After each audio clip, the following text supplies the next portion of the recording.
The T-35.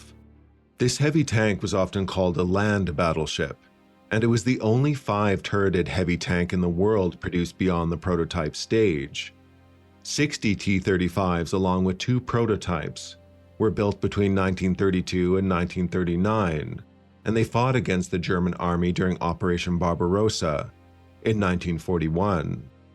Design of the T-35 started in 1930, at a time when several nations experimented with the idea of massive multi-turreted tanks.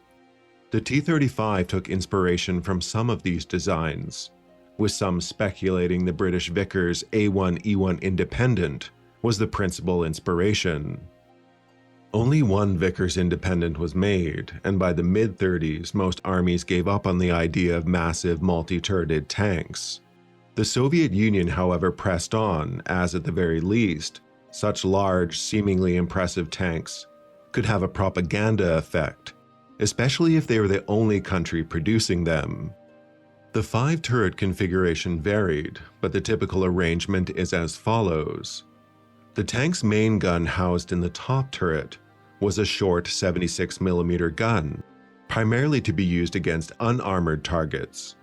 2 of the turrets were equipped with a higher velocity 45mm quick-firing gun.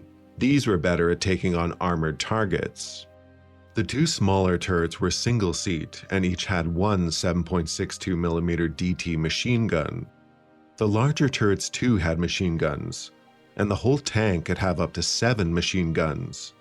The top turret was the only turret which allowed for the 76mm gun and machine gun to have a complete 360-degree horizontal arc of fire.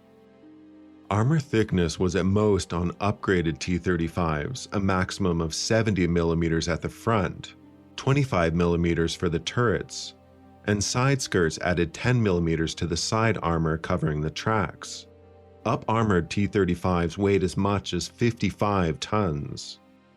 The T-35 had a crew of 10, a commander, gunner and loader for the 76mm turret, 2 gunners and loaders for the 45mm turrets, 2 gunners in the machine gun turrets, and a driver.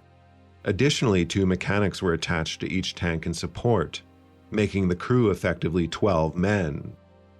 During Operation Barbarossa, 48 out of 58 T-35s were available for combat, and it's believed the majority of T-35s during this time were lost due to mechanical failure over enemy fire.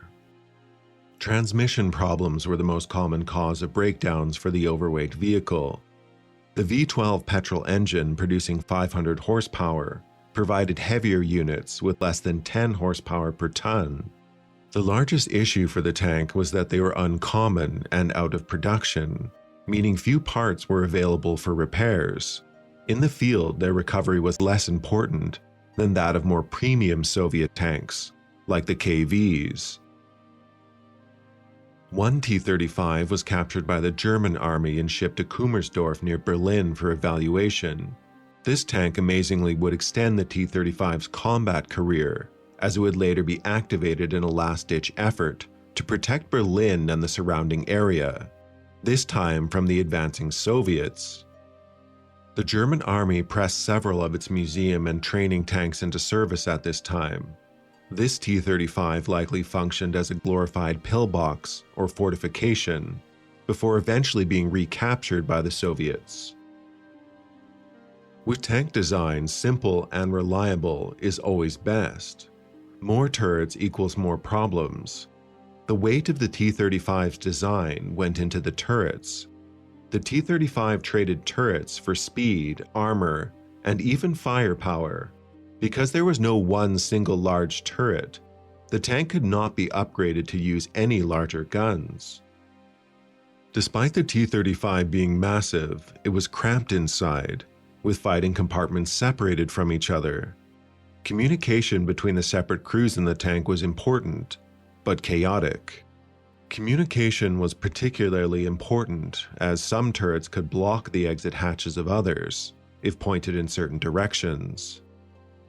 Maxing out at 55 tons and requiring 12 men to run, you could effectively run 4 much better BT-7 light tanks for about the same cost in manpower and operational requirements.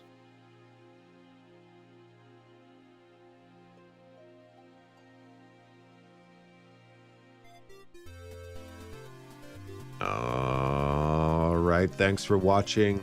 I'm Johnny Johnson, reminding you to help control the turret population. Have your turrets spayed or neutered. Goodbye everybody, and have a nice rest of your day.